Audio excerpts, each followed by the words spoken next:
What is up, guys? I'm going to be giving you guys my opinion on the iPhone 12 mini versus the Asus Zenfone 8. These are two compact phones for people who have smaller hands and they want a lighter phone and a phone that's not so big and heavy. Most phones, let me grab one, like the LG V60. You see how massive this is? You can literally put the V6, the 12 in the V60's display, and the Zenfone also goes in there. So this is the size of the display of most people's phones these days. Take the wrong phone off the table. Around 6.7 to 6.8 inches is what most people have in their pockets these days. And then on the smaller end would be like 6.4 actually. So phones are pretty big these days. So there is a really nice market here that people are starting to notice for some smaller devices. So these are two flagship compact smartphones, and you can get the iPhone 12 mini for around $629 refurbished, and that's the one I have here, or you can get it new for around $700. Zenfone 8 you can get new as well for around $700. Now the iPhone 12 mini is definitely smaller than the Zenfone 8, and it's definitely lighter, as we can see here. If we go ahead, you can see it's much taller. And honestly, they look about the same in thickness as well, but the Zenfone does seem a little bit heavier to me. So just to go over the button layout here, we do have a power button, our mute vibration switch, volume rockers, charging port, stereo speakers on the iPhone, dual camera setup on the back, and then on the Zenfone, power button, volume rockers. But the Asus Zenfone has a headphone jack and the iPhone does not have a headphone jack. So if you're somebody that needs a headphone jack, this phone does have it. So that is always really nice. USB Type-C, stereo speakers as well, dual camera setup here. Alright, so let's go ahead and go over the display specs here, because this is actually pretty important if you're choosing between these two phones. So the Asus Zenfone 8 has a Super AMOLED 120Hz HDR10 Plus display at 5.9 inches 1080p 446 for the PPI. The iPhone has a Super Retina XDR OLED display HDR10 at 5.4 inches 1080p 476 for the PPI. So they're both pretty much matched in terms of resolution here, but you'll notice two differences, and I prefer the Asus Zenfone's display here because you do have 120 Hz here, which makes everything extremely silky smooth when you're scrolling, stuff like that. And you also have a smaller notch, or in this case a punch hole, as opposed to the iPhone's very outdated notch on here. It is starting to look very outdated in 2021, and you can see that when you go into applications. You can see the display difference here. As far as which one is more comfortable to hold, I would say the iPhone for a smaller person, because the display is overall it's smaller. So I think the smaller it is, the easier to be to hold with one hand and navigate with one hand. So definitely the iPhone is definitely way easier to hold than the Zenfone 8. But also there is another compromise, like I said, with watching content, because when you're watching content and you scroll in on YouTube, so let's say we're in a video, so let's go to a video, and on the Zenfone 8 it has a better viewing experience than on the iPhone because of that notch. So you can see, I'll zoom in, you can see I kind of have that notch interruption, and on the Zenfone 8 it's not, it doesn't intrude on the content as much. So that is also something to consider as well. But I think both displays are really great, but I would give it to the Zenfone 8 hands down. You have 120 Hz and you have a smaller intrusion as far as the display goes. So I want to go ahead and talk about software. So Asus has promised 2 years of update for the Zenfone 8, which I think is definitely on the lower end. Most flagships get around at least 3 years for Android. With the iOS, you usually get around 5, probably 6 years of updates. So the iPhone is just going to have a way longer life cycle as far as software updates, and that doesn't mean that this phone is going to be unusable in 2 years. It's just it's not going to get like the major updates, which is unfortunate. That's the sort of the price you pay with Android. But yeah, so software wise, that is something to take into consideration if you're somebody that is really about getting your latest software updates.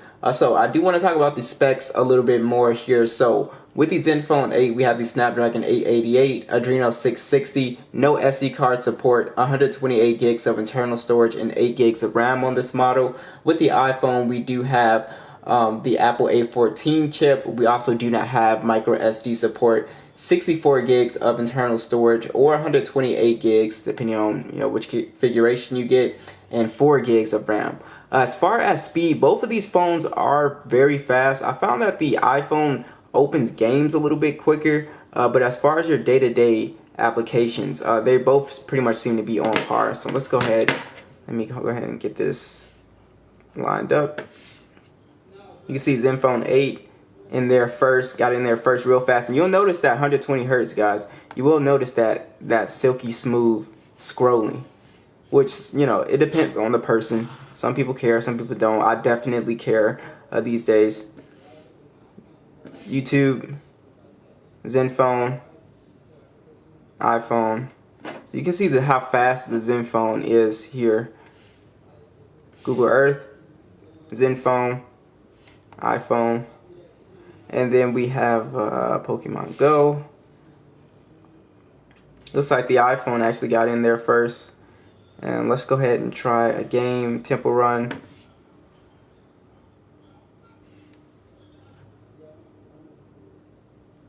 Looks pretty close, but I think, oh wow, that was actually a tie there too. So you can see the Zenfone 8 is no slouch. These are two flagships, very fast phones here.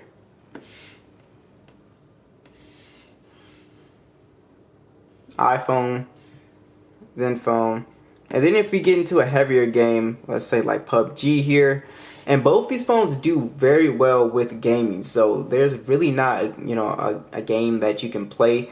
I would say the Zenfone would be the better phone for gaming because of the display. It's just bigger, and you have that punch hole versus the notch. Zenfone 8 actually got in there first with the game. Wow, I wasn't expecting that. So the Zenfone 8 pretty much won the speed test there. It was extremely fast. I thought it was, usually iPhones get into games faster, but this thing is just on a next level. So you can see same graphics pretty much. You have your Ultra HD and you have Extreme all the way up to HDR. It's the same thing. So like I said, there's no actual difference if you're a gamer when it comes to your settings with gaming. The difference is the 120 hertz and the display size here. And honestly, they both do great. I'm going to put out a full gaming test on both of these phones, but as far as gaming, these are going to be two spectacular phones for gaming, so I wouldn't worry about that. Alright, let's talk about getting into your device. So the Zenfone 8 has more ways of getting it into your device. You have your in-display fingerprint sensor, which works really fast, very cool, always nice to have that. Just in case you have a mask on, you don't want to take the mask off, you always have this, and you also have face unlock on here as well. With the iPhone, you're only getting face unlock, and that's why I say getting into your phone is going to be better on the Asus, because if you have a mask on, then you got to pull the mask down. Now face unlock works very fast. It's I think it's more secure than the face unlock on here. But like I said, I want that option. Apple could definitely just put Touch ID in the power button to give us that option for people who maybe don't want to use Face ID or want to use both. So I really do like that you have on Android, you have that option to do both. Let's go ahead and check out the speakers. So I haven't heard the speakers side by side, so I don't know which one sounds better.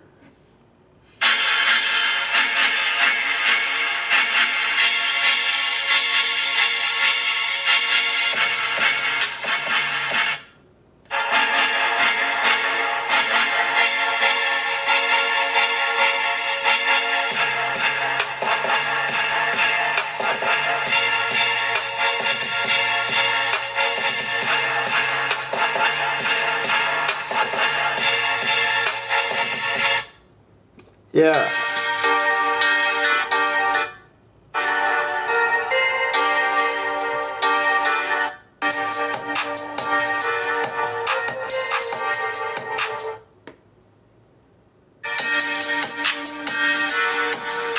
Yeah, that's actually a huge difference, and you really can tell. With bass quality, the Zenfone 8 is just overall much louder, and the bass presence is just crazy on this phone. I honestly think it's one of the best speakers that I've tested. Besides, I think honestly I'm gonna put it against the V60 because I'm trying to figure out like how is the speaker this good on this phone. Like, you can actually hear the bass notes actually changing, and yeah, it's really nice. So I would say the same. It sounds like they're almost around the same volume, but the bass is just like night and day. So yeah, I would give it a Zenfone 8 100% as far as bass quality and overall speaker quality. I do want to talk about camera specifications. So on the Zenfone 8, you do have a dual camera setup, 64 megapixel standard, 12 megapixel ultra wide. You get 8K video on here as well, 24 frames per second. And then you get a 12 megapixel selfie camera that shoots at 4K. And the Zenfone 8's cameras are really good. It takes some very nicely detailed shots. The one thing that I did not like was that it softens your face with the selfies a little bit, but you can turn that feature off, and it does look a little bit better. But also, it just takes some really good shots, very natural colors, very good detail. I was really impressed with the photos. The ultra wide was able to retain the same color, and video also was very solid on the Zenfone 8. So definitely it is a flagship quality camera to me. I think it takes excellent photos. So on the iPhone, you do get a smaller 12 megapixel standard lens and then a 12 megapixel ultra wide. The iPhone does not shoot in 8K like the Zenfone. It shoots in 4K, and then you have a 12 megapixel selfie that shoots in 4K as well. And you already know with the iPhone, you know what you're getting, a top quality camera here, and they take really close photos. I do want to mention that. I do think the iPhone takes slightly better photos in low light, and also I do think selfies, I prefer the selfies, kind of more on the iPhone. But as far as image quality, I thought they both were pretty much on par, which is really impressive on the Zenfone 8's part. So yeah, so I really like the cameras on both of these phones. I think color comes out great, detail comes out great. You do get slightly more detailed shots with the Zenfone if you turn 64 megapixels on, but I think you'd be happy with either cameras on here. I think they both look great. Alright, so I also want to mention that both of these phones do have NFC for your mobile payments, so if you're somebody that does that, that is there. So as far as battery life goes, so I'm going to be honest with you guys, these phones I would not buy for battery life. So battery life has always been sort of the compromise with these phones. Even with my S10e, they all seem to get around the same screen on time, which is about 4 to 5 hours of screen on time, again depending on how you use it. So do note that these are not battery champ smartphones. So you do have a 4,000 milliamp battery on the Zenfone 8, 30 watt fast charging, reverse charging, but there is no wireless charging on the Zenfone 8. So do note that there is no wireless charging. I'm not sure why, but it's just not on here. And with the iPhone, you do have a much smaller 2,227 milliamp battery, 20 watts, so it doesn't charge as fast as the Zenfone 8. But you do have the wireless charging on the iPhone 12 mini. So that is something to take into consideration, whether you're somebody that needs wireless charging or not. Again, it depends on the person. But yeah, like I said, battery life is going to be kind of mediocre on both of these phones. But yeah, so that's pretty much it. I think that pretty much wraps it up. What do you guys think? Which phone are you guys going with? And I'll catch you guys in the next one.